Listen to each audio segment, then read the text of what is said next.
విశాఖపట్నంలో టీడీపీ నగర అధ్యక్షుడు చోడే పట్టాభిరామ్ మాట్లాడుతూ 2024 ఎన్నికల్లో ఇచ్చిన హామీని ముఖ్యమంత్రి చంద్రబాబు నాయుడు నిలబెట్టుకున్నారని, రాష్ట్రంలో విద్యుత్ ఛార్జీలు తగ్గిస్తూ కూటమి ప్రభుత్వం కీలక నిర్ణయం తీసుకున్నట్లు తెలిపారు.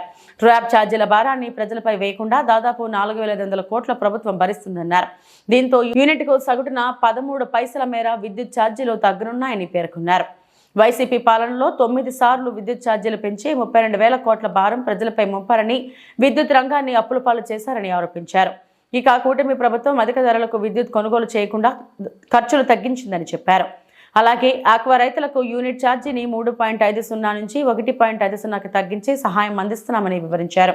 మరోవైపు సౌర, పవన వంటి పునరుత్పాదక శక్తికి ప్రాధాన్యం ఇస్తున్నట్లు తెలిపారు. ఈ పత్రికా సమావేశంలో పలువురు పార్టీ నాయకులు పాల్గొన్నారు. దాని గురించి మాట్లాడుకున్నాం.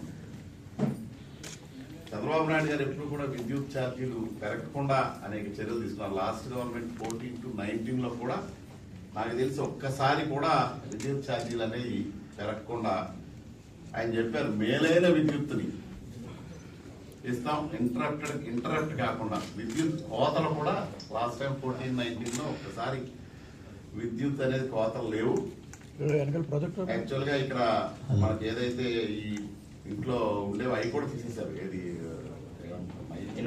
ఇన్వర్టర్స్ కూడా ఆల్మోస్ట్ జీరో ఇన్వర్టర్స్ స్టేజ్ కి జరిగింది. తర్వాత మరి గత హయాంలో మీరు చూస్తానే ఉన్నారు, విపరీతంగా 9 సార్లు పెంచారు. చంద్రబాబు నాయుడు గారు 5 ఏళ్ల పాలనలో ఒక్కసారి కూడా పెంచలేదు. 9 సార్లు విద్యుత్ పెంచడం, నిరంతరంగా విద్యుత్ కోత, ప్రజలు అనేక ఇబ్బందులకి గురవడం కూడా జరిగింది. ట్రూ ఆఫ్ ఛార్జెస్ పెట్టారు, మళ్ళీ ఎప్పటికప్పుడు పెరిగిపోవటం అని. మరి దాన్ని యాక్చువల్గా చంద్రబాబు నాయుడు గారు వచ్చేటప్పుడు చంద్రబాబు నాయుడు గారు మిగులు విద్యుత్ రాష్ట్రంగా మిగిల్చారు మనల్ని. 2019కి మనది అంటే ఎక్సెసివ్ ప్రొడక్షన్ ఆఫ్ దిస్టింగ్ లో ఉన్నది యాక్చువల్ పవర్ అనేది. అట్లాంటి దాన్ని 9 సార్లు పెంచారు లాస్ట్ టైం విద్యుత్ ఛార్జీలు జగన్మోహన్ రెడ్డి గారి హయాంలో.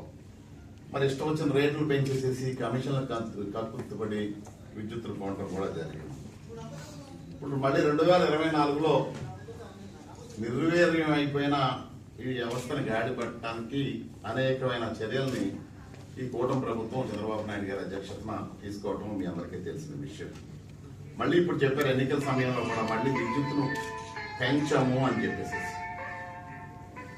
అందుకే ఇప్పుడు యాక్చువల్గా ట్రూ అప్ ఛార్జీలు వసూలు చేసిన ఏపీఆర్సీ కూటమి 4,498 కోట్లు ప్రజల మీద భారం వేయమని చెప్పారు.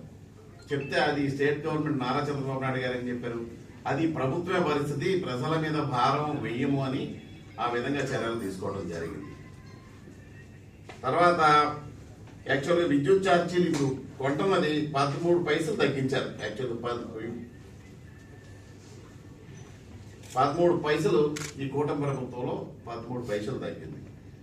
ప్లస్ మీకు తెలిసి ఆక్వా రైతులకి ₹3.50కి యూనిట్కి విద్యుత్ ఇచ్చింది లాస్ట్ గవర్నమెంట్.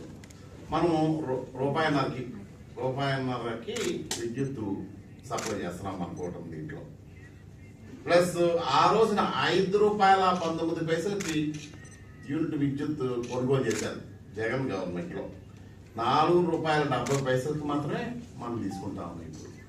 అది కూడా చెప్పారు, రోజు రోజుకి మా ఏదైతే పరిస్థితులు మారుతున్నాయో కాలానికి అనుగుణంగా ఛార్జీలు సాధ్యమైనంత వరకు విద్యుత్ని తక్కువ ధరకు కొనుగోలు చేసి ప్రజల మీద, అందుకే ట్రూ డౌన్ మొదలుపెట్టారు. ట్రూ డౌన్ మూలంగానే మనకి ఈ తగ్గడం అనేది. ఇంతకుముందు 13 పైసలు తగ్గించారు ట్రూ డౌన్ దిస్టింగ్. అంటే ఇప్పుడు అదే కాకుండా ఇప్పుడు సోలార్ ఎనర్జీకి ఎక్కువ ప్రిఫరెన్స్ ఇస్తా ఉన్నారు. సోలార్ ద్వారా దీన్ని తీసుకురావాలి. ప్లస్ ఎస్సీ ఎస్టీలకి అయితే ఫ్రీగా సోలార్ పవర్ ప్లాంట్కి అన్ని చేస్తా ఉన్నారు. అట్లా బీసీ వర్గాలు కూడా కేంద్ర ప్రభుత్వం ఏదైతే సబ్సిడీ ఇస్తుందో అట్లా కాకుండా ఎక్స్ట్రా స్టేట్ గవర్నమెంట్ కూడా 20,000 రూపాయలు 20% అనుకుంటా, సారీ 20,000 దానికి అదనంగా స్టేట్ గవర్నమెంట్ కూడా భరించి, అంటే యాక్చువల్గా ఇట్లా పెంచుదామని చెప్పి సోలార్ పవర్ ఈ విధంగా తీసుకెళ్లే ఉద్దేశంతో ఈ ప్రభుత్వం చర్యలు తీసుకుంది.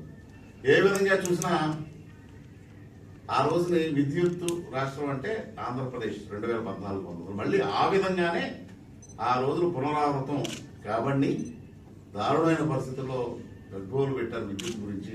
ప్రజలందరూ 9 సార్లు పెంచడం, ఎప్పుడు చూసినా ఆగిపోవడం, మళ్ళీ ఇప్పుడు విద్యుత్ అంతరాయం లేకుండా నాణ్యమైన విద్యుత్తుని సరసమైన తగ్గించిన రేట్లలో ఇచ్చిన ఘనత ఈ కూటమి విజయంగా మీ ద్వారా ప్రజలందరికీ తెలియజేసుకుంటా ఉన్నాం.